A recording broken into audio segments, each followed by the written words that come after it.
બે દૂધ આલો ને લો ભાઈ કેમ આજ મોઢું ભરી જેલું લાગે પડી જાય ને યાર લોન ના 3 હપ્તા ચડ્યા કેમ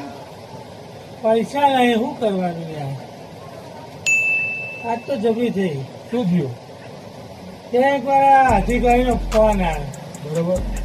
શું કીધું તમારા લોનના 3 હપ્તા ચડી ગયા છે એ કેવું ઘરે આવીશ કેવું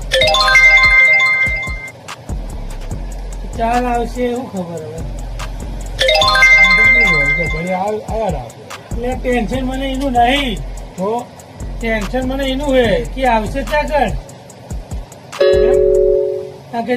જે ઘર જોવા આવવાના એ ઘર તો મેં વેચી માર્યું